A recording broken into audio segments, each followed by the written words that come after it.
শুভ সকাল বন্ধুরা। আজকে হচ্ছে শ্রাবণ মাসের দ্বিতীয় সোমবার, আর বিশেষ কারণে এই সোমবার আমি জল ঢালতে যেতে পারলাম না, তো আগেরটাই একটু তোমাদের স্কিপটা শেয়ার করলাম। আর পরের সোমবারে কোথায় জল ঢালতে যাব সেটাও তোমাদেরকে এই ভিডিওতেই শেষে বলে দেবো।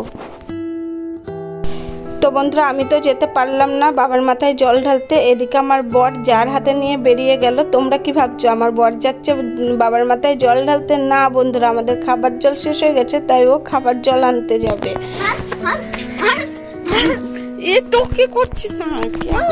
আমার ছেলের সামনে ক্যামেরা অন করলেই হচ্ছে চিল্লে চিল্লে উঠবে। আর এদিকে সূর্য মামা উঠছে আর এখন যাবে হচ্ছে পড়তে, তাই আমরা রাস্তায় বেরিয়ে গেছি সকাল সকাল। আর এদিকে আমাদের গাছে দেখেছো কত ফুল ফুটে রয়েছে, আর এই ফুলগুলো কিন্তু এই টাইমে বেশি আর কি ফোটে। তোর বাপিকে দেখাচ্ছি, ঠিক আছে?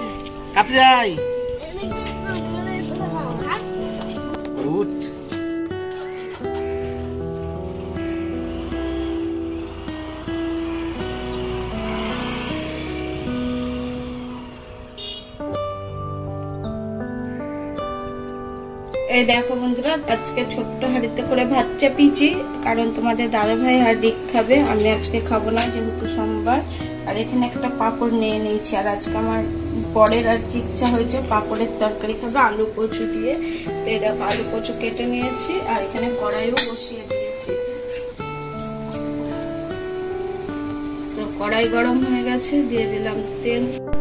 প্রথমেই আমি পাঁপড়টা ভেজে নেব, তার আগে তো তেলটা গরম করতে হবে। তো এই দেখো তেল গরম হয়ে গেছে, আর আমি কিন্তু পাঁপড়টা দিয়েও দিলাম। তো পাঁপড়গুলো একটু ভেজে নেব। আর এই পাঁপড়ের তরকারি খেতে কিন্তু বেশ ভালো লাগে। তোমরা কি কেউ কোনো দিন খেয়েছো? যদি খাও অবশ্যই কিন্তু কমেন্টে জানাবে। আমি কিন্তু মাঝে মধ্যেই রান্না করি, সব দিন তো শেয়ার করতে পারি না তোমাদের সাথে। তো এই ফার্স্ট টাইম কচু দিয়ে বানাবো, নাহলে শুধু পাঁপড় আর আলু দিয়ে আর কি আমি রান্না করি নিরামিষ দিনগুলোতে। তো চলো পাঁপড়টা এখন ভেজে নিই, তারপর আবার আসছি।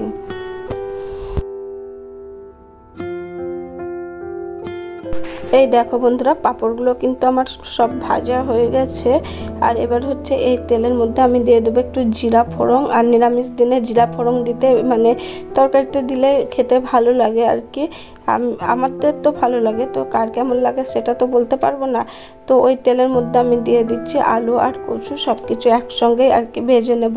আর আজকে দেখেছো একদম অল্প একটু তরকারি। তোমাদের তো আগেই বললাম যে তোমাদের দাদা ভাই আর বাবু খাবে, আমি তো আজকে খাবো না, সেই কারণে একদম অল্প, তা ওটুকুই বেশি। আর এদিকে দেখো ভেন্ডি বার করে দিয়েছে, ভেন্ডিগুলো ভাজা হবে। আর ভেন্ডিগুলো আমি কিন্তু আগে করে এরকম জল দিয়ে ভিজিয়ে রেখে দলে দলে ধুয়ে নিচ্ছি। আর ভেন্ডিগুলো এইভাবে করে আমি ধুয়ে নিই, তারপর হচ্ছে কাটি।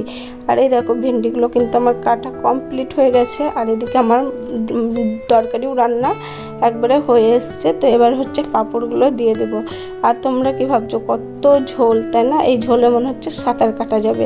পাঁপড়গুলো দেওয়ার পরে কিন্তু ঝোলটা এমনিতেই কমে যাবে। তো পাঁপড়গুলো দেওয়ার পরেও কিছুক্ষণ আমি ফোটাবো, তো সেই কারণে তো এই দেখো পাঁপড়গুলো দিয়ে দিয়েছি, মনে হচ্ছে কড়াই একদম ভর্তি হয়ে গেছে। তো চলো পাঁপড়টা দিয়ে আমি আরও কিছুক্ষণ ঢাকা দিয়ে দিই, তারপরে হচ্ছে নামিয়ে নেব, তাহলে আমার তরকারিটা কমপ্লিট। তো এই দেখো বন্ধুরা, এবার হচ্ছে ভেন্ডিগুলো ভাজবো, তার জন্য কড়াইয়ে তেলও দিয়ে দিয়েছি। আর এইদিকে ভেন্ডিও দিয়ে দিলাম। আর ভেন্ডিটা চাপিয়ে দিয়ে কিন্তু আমি ঘরে যাব ঘরের কাজকর্ম করতে। ঘরে কিন্তু এখনো তেমনভাবে কোনো কাজই আজকে করিনি। তো বন্ধুরা, রান্না তো চাপিয়ে দিলাম, তো মোটামুটি তো হয়ে এসছে। ভেন্ডিটা চাপিয়ে দিয়ে চলে আসলাম ঘরে। আর এই দেখো এখানে হচ্ছে বিছানার চাদরটা তো তুলে ঝেড়ে পাচ্ছি। আর এই ঘরেতে যেহেতু আমরা থাকি না, সেই কারণে চাদরটা আর যদি পাতা থাক নতুনই চাদর, তো সেই কারণে আর কি ঝেড়ে পেতে নিলাম। তো চলো চাদরটা এখন পেতে নিই ভালো করে, টান টান করে। চাদরটা জানি না কেন একটু উঠলেই বাপজাদা উঠে ভাঁজ হয়ে যাচ্ছে, তো সেই কারণে ভাবলাম ঝেড়ে আবার ভালো করে পাতি পরিষ্কার করে। তো চলো পেতে নিই। ওইদিকে তো বিছানা ঝাড়া পাতা কমপ্লিট হয়ে গেল। আর এই দেখো সোফার কি হাল। আর এগুলো কিন্তু সব তোমাদের দাদা ভাইয়ের জন্যই হচ্ছে, কারণ কি বলতো ওকে। আর এটা হচ্ছে বাবুর স্কুল ড্রেস, তো স্কুল ড্রেসটা রেখে দিই, তো বাবু স্কুল যাবে পরে। আর এগুলো কি বলতো সেলাই করার, আমি তো হুক কাটগুলো সব সেলাই করে নিয়েছি, এবারে ভাবছি সেলাই করে একবারে তুলে রাখবো। তোমাদের দাদা ভাইয়েরা টাইমই হচ্ছে না। আর নাইটিটা তো কি বলবো 6 মাস হলো কেনা, এখনো পর্যন্ত করতে পারিনি সেলাইয়ের অভাবে। তো এই হচ্ছে আর কি ব্যাপার। সেগুলো সব সেলাই করার জন্য এখানে রাখা হয়েছে। আর এদিকে আমাদের সোফাতে আবার উৎপাত করছে হচ্ছে ইঁদুরের। তো সোফার এগুলো ইঁদুর ঢুকে বসে থাকছে, ওই ফাঁকগুলো যেগুলো আছে ওখানটাতে তোমাদের দেখাচ্ছি, দাঁড়াও এগুলো ভাঁজ করবো। তো সেলাই তো মনে হয় আর হবেই না, তো ভাঁজ করে যাই হোক তুলে রেখে দিই। তো এই দেখো এই ফাঁকগুলোতে না ইঁদুর ঢুকে যাচ্ছে, আর ইঁদুর ঢুকে গিয়ে সব ফুটো করে দিচ্ছে। কি অবস্থা বলতো, ইঁদুর আরশোলার উৎপাত এত হয়েছে, এগুলো যে কি করে কমবে তো সেটা ভেবে পাচ্ছি না। তো তোমাদের যদি কিছু জানা থাকে অবশ্যই কিন্তু জানাবে, ঠিক আছে। আর আজকে এখনো ঘর মোছা হয়নি, তো রান্না কমপ্লিট করে একবারে ঘর মুছবো, ডাইনিং টেবিল মুছবো, প্রচুর কাজ আছে জানো। তো দেখো বন্ধুরা, আমার সোফাটাও কিন্তু সুন্দর করে গোছানো হয়ে গেছে। তো চলো এবারে রান্নাঘরে দেখাচ্ছি কি অবস্থা হয়ে পড়ে আছে আমি। ভেন্ডিটা কিন্তু এখনো ভাজা হয়নি, আর আজকে যেহেতু সোমবার নিরামিষ খাবো। এই দেখো বোতল টোটল সব বার করে নিয়েছি, এগুলো হচ্ছে মাজবো। তার আগে আমি চলে যাব ডাইনিংয়ে। আর এই দেখো ডাইনিংটাও কিন্তু শ্যাম্পু দিয়ে আজকে মুছে নিচ্ছি, কারণ নিরামিষ দিনে কিন্তু আমি এটাই করি প্রত্যেক সপ্তাহে। শনিবার মানে শুক্রবারের দিন রাতে আর হচ্ছে রবিবারের রাতে পরপর দুদিন শ্যাম্পু দিয়ে মুছে নিই, কিন্তু আগের দিন রাতে মোছার সময় পাইনি। তো সেই কারণে আজকে সকালে উঠেই একদম চলে এসেছি ডাইনিংটা মুছতে। আর আমি কিন্তু শ্যাম্পু দিয়েই মুছি। আর এই বোতলগুলো সব ধুয়ে জল ভরাও হয়ে গেছে কিছুটা, আর কিছুটা ওখানে আছে, ওগুলোতেও জল ভরবো আর কি। তো এখন ডাইনিংটা ভালো করে মুছে নিই। এখন বাজে হচ্ছে 9টা, আর এখন আমার রান্না বান্না সবকিছু কমপ্লিট। আর কি রান্না করলাম সেটা তো তোমাদের দেখালাম, আর আজকে আর দেখাচ্ছি না, তোমাদের দাদাভাই আদি খাবে। আর আমি আগের ভিডিওতে বলেছিলাম যে আমি কোন শাড়িটা পরলে আমাকে নিলে ভালো লাগবে। তো এখন তো 9টা বাজে, এই টাইমের মধ্যে যে কটা কমেন্ট এসছে তার মধ্যে প্রথমে বলছি রয়্যাল ব্লগ দিদি ভাই, তো বলেছে সব শাড়ি কটাই সুন্দর, তুমি যেটা পরবে তোমাকে সেটাতেই ভালো লাগবে। থ্যাংক ইউ দিদি ভাই বলার জন্য। আর ঝিলিক বোন বলেছে হচ্ছে যে লাল পাখি পরা শাড়িটা নিতে, পাখি আছে ওই শাড়িটা। একদম ঠিক বলেছে বোন, আমি ওই শাড়িটাই নিয়েছি। আর এই দেখো, আর মৌসুমি কিচেন অ্যান্ড ব্লগ ওই দিদি ভাইও বলেছে যে এই শাড়ির কথা, এই লাল পাখি দেওয়া শাড়িটা, তো সেই শাড়িটাই নিয়েছি। আর হচ্ছে থ্যাংক ইউ।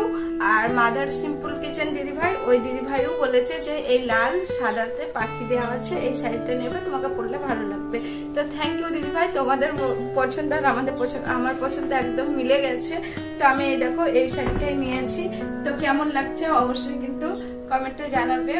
আর তোমরা এত সুন্দর সুন্দর কমেন্ট করার জন্য তোমাদেরকে অনেক অনেক ধন্যবাদ আর ভালোবাসা। তো এই হচ্ছে। আর আজকে আমার এখনো ঘর মোছা হয়নি, তোমাদের দাদাভাই যাবে রিককে আনতে। আর হচ্ছে আমি এখন ঘরটা মুছবো। আর এখানে হচ্ছে ছেলের বই, স্কুলের জলের বোতল, ড্রেস সব রেডি করে রেখে দিয়েছি। তো চলো, কেউ রাগ করো না, এই টাইমের মধ্যে যে কমেন্ট করেছে তাদের কমেন্ট গুলোই আজকে বললাম, ঠিক আছে।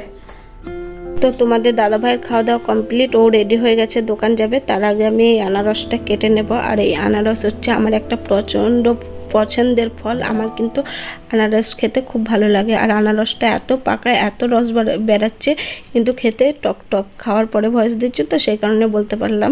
তো কিছুদিন আগে সুষমা বোনের বাবার বাড়ি গেছিল, তাদের কিন্তু এই আনারস গাছের বেড়া দিয়ে প্রচুর আনারস ছিল। আমার কিন্তু দেখে ভীষণ লোভ লাগছিল। আর দেখো আমি অর্ধেকটা ফ্রিজে রেখে দিলাম, আর বাদ বাকিটা মানে এক ছিন নিলাম। আর এই দেখো ফল কেটে নিয়েও আর কি চলে এসেছি। তো বন্ধুরা স্নান টান করা কমপ্লিট, আর দেখতে পেলে ফল কেটে নিলাম। মিষ্টিটা তোমাদের সাথে শেয়ার করলাম না, ফ্রিজে রাখা আছে, খাওয়ার সময় আর কি বার করে নিয়ে নেব। আর আজকে হচ্ছে বিশেষ কারণের জন্য আমি জল ঢালতে যেতে পারলাম না। তোমরা তো জানোই মেয়েদের হাজারো সমস্যা থাকে, তো সেই কারণে আর কি আজকে জল ঢালা হলো না। তো তবু আমি ভাতটা খেলাম না, ফলটাই আর কি খাবো। আর পরের সোমবারে যাব হচ্ছে আমাদের বাড়ির কাছেই আছে চারশিব মন্দির, 4টে বড় বড় মানে ভোলেনাথ আছে, তো ওখানে জল ঢালতে যাব। তো সেটা পরের সোমবারে তোমাদের সাথে তো অবশ্যই শেয়ার করব। তো আজকে আমি আর ভিডিওটা বেশি বড় করছি না, এই পর্যন্তই রাখছি। তো সবাই ভালো থেকো, সুস্থ থেকো, আবার দেখা হবে নতুন ভিডিও নিয়ে নতুন সকালে। সবাইকে টাটা, বাই।